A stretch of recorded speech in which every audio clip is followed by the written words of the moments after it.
We're gonna play Vending Machine Chapter 5, 3 hours, and I know like I did not spend 3 hours in Chapter 1. Vending Machine began when the developer slash cartoonist known as Demetri experimented with bringing a 2D sketch into a 3D world. After turning the idea into a horror game, Chapter 1 of the game was created in a little under a week with programmer slash friend Mike Mood, then released on February 10th in 2017. Much to their surprise, it struck a chord with global indie games almost overnight. Immediately on Mike Mood decided to drop all other projects to work on Bendy and tell a most unique story. The entire game was completed, a chapter at a time, in a year and a half by a small but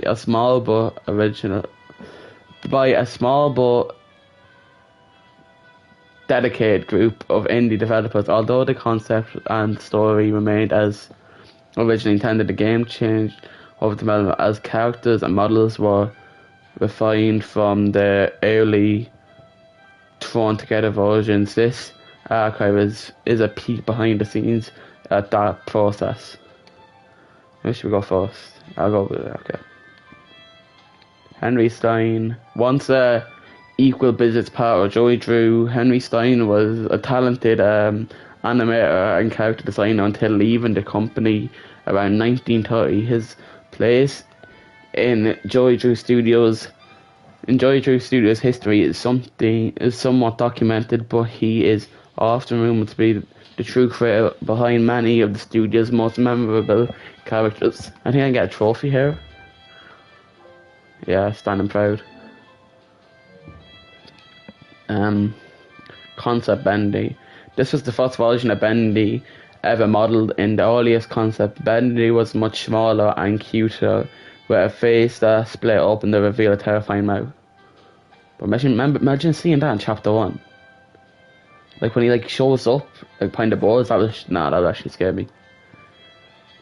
Why is he standing like that? Oh hell no. Alpha Bendy, if you remember this kid, Georgie. The original game used design of Ink Bendy of the earliest version of Chapter 1. It is jokingly referred to as Bored Poop with a Smile among the development team. It does kind of look like that. Won't lie. Beta Bendy. This was Ink Bendy's form until the release of Chapter 4. At the time, the game received a major visual upgrade, and the title character got a new model as well. Ink Bendy, this is the one we all know. It's not a shaky mouth. Has a lot of you can see it's dripping down there. And then this kid, one thing stuck, the hand, that's not even a hand. But yeah, this kid has bigger hand than that, you know. Ink Bendy as we know him today, although similar to Beta Bendy, this upgraded version was remodeled, enhanced with a higher polygon count and given new ink effects. You can see them there, going down. Beast Bendy, man. Oh, not this kid. Ink Bendy's horrific final form in Chapter 5 pulled away the cartoon facade and revealed the demon within. Beta Searcher. This is the guy I'm talking about, the original Searcher. Oh hell no, look at this kid. Early in development, with just a few weeks to create Chapter 2, the beta researchers were designed in record time before being fully retooled later on. They were the first fighting enemies encountered in the game. Final Searcher, it's this kid looks better. The Final Searcher were far more robust in appearance. They were smoother but with ink effects and more humanized appearance. Yeah.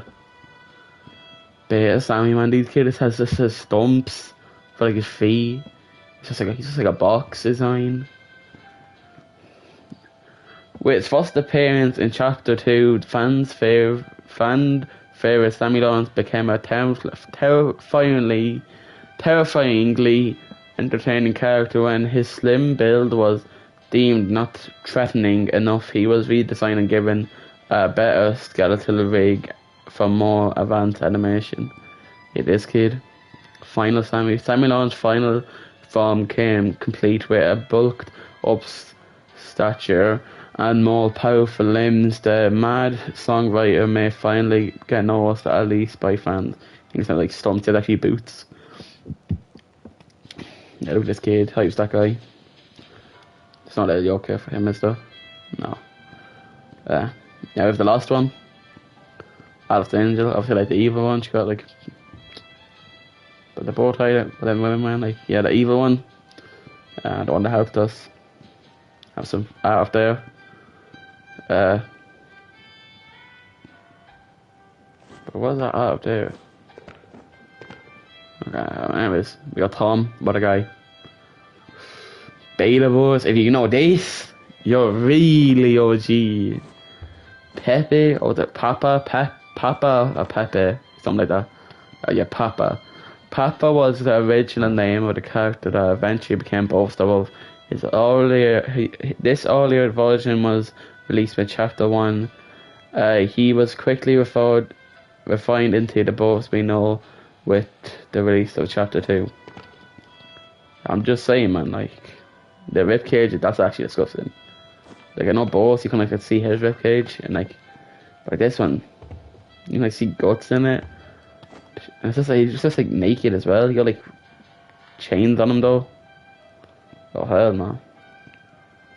Boaster Wolf, a friend to the end, was designed using various references from cartoons of the 1920s, a blend of West Coast and East Coast animation styles. This silent and supportive wolf won over the hearts of many, although at times he was a headache for the developing team due to his taking a mind of its own during production. Brute Boris, man. Shame. What a shame. Alice Angel's monstrosity. Brute Boris was one of the biggest surprises of Chapter 4. Its design was roughly based on the monster Frankenstein, but with more unfinished appearance. Alice took parts from within him and substitute things that his body is rapidly rejecting. That's it. Well, some of the stuff in the middle.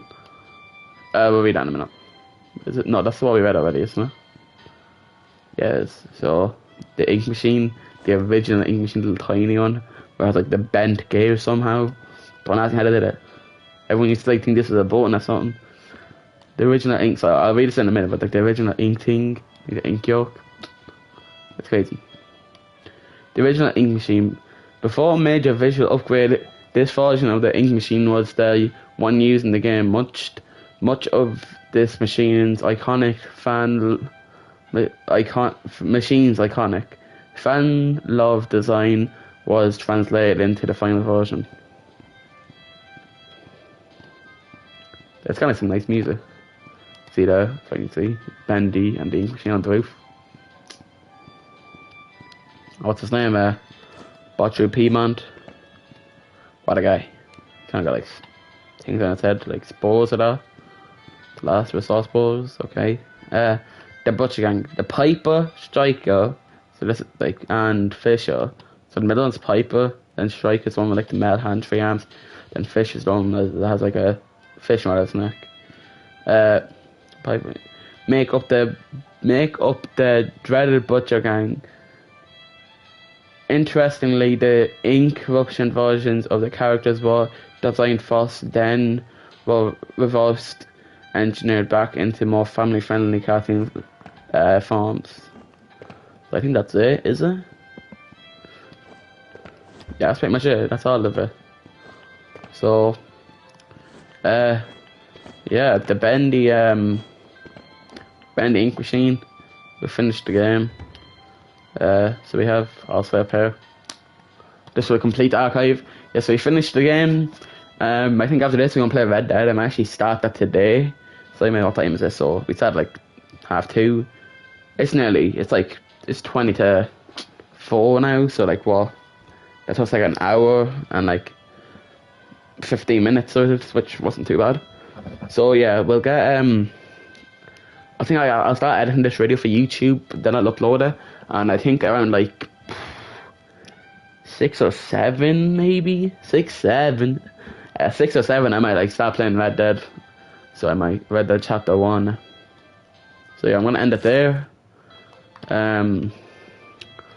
So yeah, I'll see you later today.